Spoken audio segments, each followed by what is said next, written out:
ये अचानक क्या हुआ? सुबह तो आप ठीक थी। पता नहीं, मतली सी हो रही है बार बार। हकीम साहब को क्यों नहीं बुलाया किसी ने? मैंने यशोदाबाई से कहा था, कहने लगी चिंता की कोई बात नहीं है, बस उन्हें नींबू चटाते रहिए। यशोदाबाई को हाजिर करो इसी वक्त। वो अपने आप को हकीम समझती है, बुलाओ उसे। जी।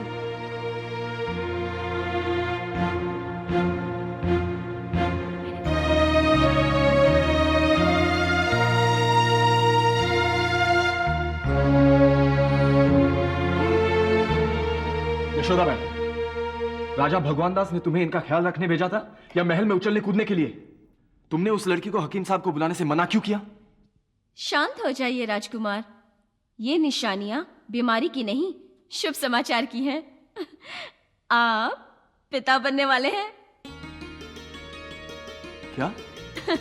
जी हाँ, लेकिन महाबली और महारानी तक ये शुभ समाचार पहुंचाने से पहले कुछ दिन प्रतीक्षा करनी होगी। हमें यकीन नहीं आ रहा है। आपने सुना यशोदा ने क्या कहा? क्या? हम बाप बनने वाले हैं और आप माँ। उसे क्या पता? मैंने 2 बच्चे जने हैं राजकुमारी। लीजिए ये दवा पी लीजिए, पीड़ा कुछ कम हो जाएगी।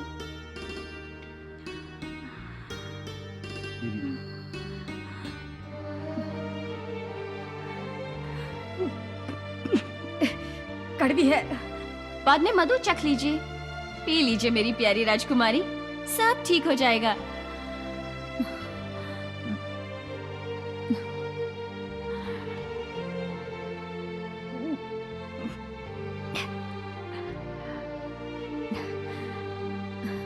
अब तुम जाओ।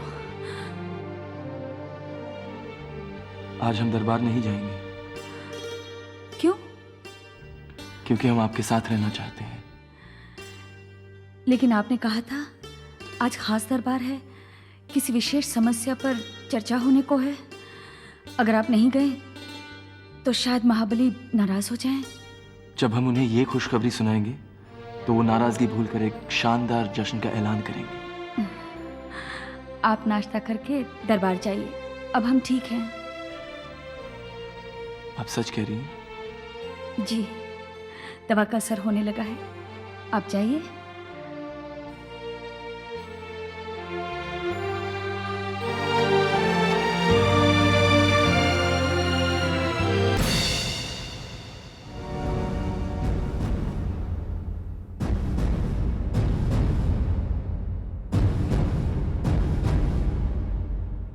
कोई आ रहा है।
अस्सलामु अलैकुम।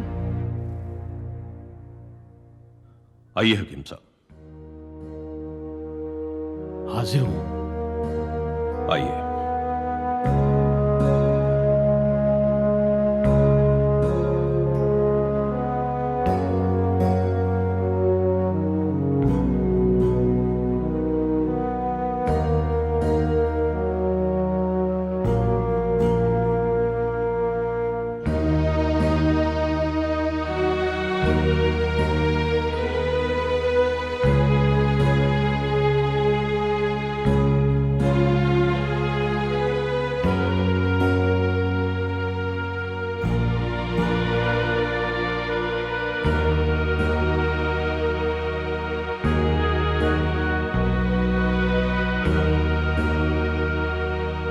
फिक्र की कोई बात नहीं है, थोड़ी थकान है। वैसे मेरी दवा से बहुत जल्द आराम हो जाएगा। थोड़ी खुली हवा, अच्छी ग़िज़ा और बहुत ज्यादा आराम की जरूरत है। मगर ये है कौन? मैं नहीं जानता। अच्छा, मुझे इजाजत दीजिए। ठीक है।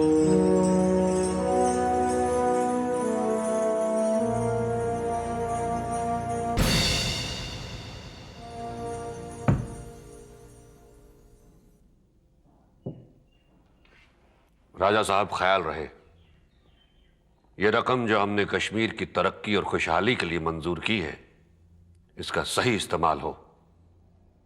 अनाज और दूसरी जरूरत की चीजें जो वहां भेजी जाएं, वो बेहतरीन किस्म की हो। ताजिरों पे हमें यकीन नहीं, उन्हें इंसानी जिंदगी की बहुत कम कद्र होती है।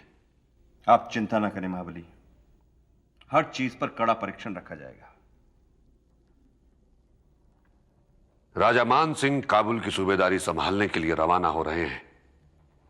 उनके साथ जो वजीर खजाना भेजा जाए, वो मिर्जा गयास बेग की तरह काबिल और तजुर्बेकार होना चाहिए। मैं इस कार्य की खुद जिम्मेदारी लेता हूं महाबली। और कोई मामला बाकी है? जी नहीं महाबली। जिल्ले इलाही का इकबाल बुलंद हो। नाची जहांपना की खिदमत में पेश होने की इजाजत चाहता है। इजाजत है।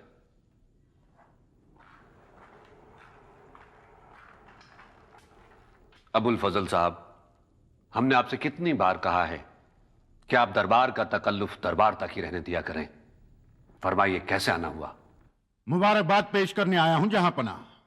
किस बात की मुबारकबाद? एक चालाक लोमड़ी शिकारियों के जाल में फंस गई। आप किसकी बात कर रहे हैं? बाज बहादुर विंध्याचल की पहाड़ियों से हिरासत में ले लिए गए। हमें यकीन नहीं हो रहा। वो वहां पहाड़ियों में क्या कर रहा था? वो वहां कबालियों में खुद को छुपाए बैठा था। आपका अंदाजा सही निकला राजा साहब। दुरुस्त। आप ही का ख्याल था कि वो कबायलियों में छुपा होगा। और अब वो हमारी कैद में है। बहुत खूब। पूरे 9 साल तक हमने उसे तलाश किया, आखिर अब कामयाबी हासिल हुई है। इस वक्त वो कहां है? हमारे सिपाही उसे लेकर आगरा की तरफ बढ़ रहे हैं। यहां पहुंचते ही उसे हमारे हुजूर में पेश किया जाए। आपके हुक्म की तामील होगी जहांपना।